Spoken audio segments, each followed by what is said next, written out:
1984's The Initiation is something I'm going into completely cold. I've never heard of it, I know nothing about it, but it's here on Blu-ray and I have it, so here we go. A totally WTF dream sequence leads into some kind of ceremony at a Texas sorority, and I'll say it again, all college fraternity and sorority ceremonies are the weirdest bullshit. Anyway, this is where we're properly introduced to our main character, Kelly, played by Daphne Zuniga. She's the girl from the dream, and it's all she remembers from her childhood, as everything up until age 9 is a blank to her. Her dad might be Clu Gulager, but don't get too attached to that idea because he's gone in the first 30 minutes.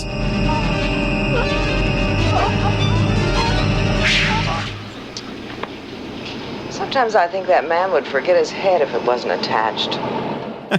Wah wah wah boing. She bonds with one of her professors who just so happens to be super into dream research, and the two get to work cracking the code. But then forget all that because this is a college movie. And that means parties and shenanigans, including the aforementioned sorority initiation nonsense, which involves breaking into Kelly's dad's department store. Once there, the movie that's been hinting at being a slasher movie further hints at that. The skates stay behind. Come on, Kelly. No! The only thing we're taking is this uniform. And the wine.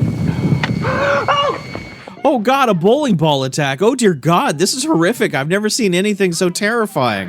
Get in. No, this is crazy. You've gone too far, Megan. I didn't come to college for this Girl Scout shit.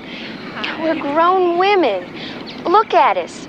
Candles, prepubescent songs. We should be doing something constructive, something positive. Not breaking into a stupid department store. Either get in or pack your bags, wise ass. You're fucking crazy. You know that, Megan?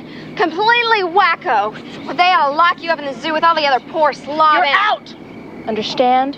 Gone. We'll vote on it tomorrow. Don't bother. I quit. Pack my bags tonight. I'll be gone tomorrow. Amen, sister. Fuck this noise.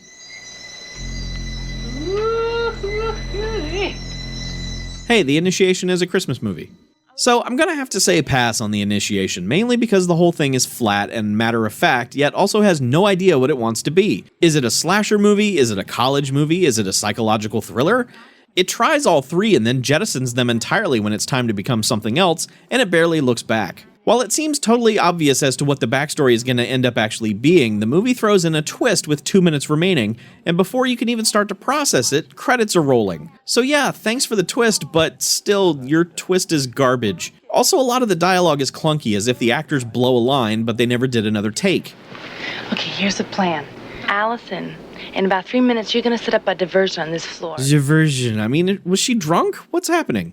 The biggest crime out of nowhere this movie commits, though, is when one of the secondary characters in the last 20 minutes confesses to having been molested for literally no reason, which, as a result, turns on the guy she's with, and this leads to them having sex for the first time. Then they're both killed. What in the blue hell, movie? Good news if you're a fan of The Initiation, though, as Arrow Video's Blu-ray is a nice one. The main extra is a 21-minute interview with screenwriter Charles Pratt Jr., who explains why the film might seem so rushed and disjointed to some. That's because it was rushed and disjointed. The original director was fired after a few days for not shooting fast enough, and a TV director was brought in to get the rest done at a breakneck pace. That might explain why awkward phrasing and flubbed line reads were kept in the final cut. Although this was his first and only feature, Pratt has gone on to write nearly 2,500 episodes of various soap operas over the years, including a run on Melrose Place with Daphne Zuniga. He's so thrilled with his career, though, and this is a fun interview as a result. Seems like a nice guy. Also on the disc is a 20-minute interview with actor Christopher Bradley, who played Chad. This appears to be from the same shoot as his interview that appears on the Waxwork Blu-ray. This was his first movie as well, and his enthusiasm for it is equally as infectious as the writer's. And speaking of first movies, there's another interview, this time with actress Joy Jones, who played the Dream Doctor's assistant Heidi. Another nice lady. Sounds like everyone had a good time making this movie despite its challenges, and they're all thrilled that people still remember it or are newly discovering it. It's interviews like these that make me wish I liked the movie as much as they do. Elsewhere on the disc is a commentary track with the podcast group known as The Hysteria Continues, which you can listen to. I didn't. Don't have anything against them, it's just not something I have time for. The Initiation is a nice-looking Blu-ray with extras that truly embrace it, but I just can't get behind it. I'm so embarrassed. Get used to it, kiddo. You're with Ralph Bonner, better known to friends and enemies alike as the Boner. This could be the most important night of your life. God Help me. Jesus Christ.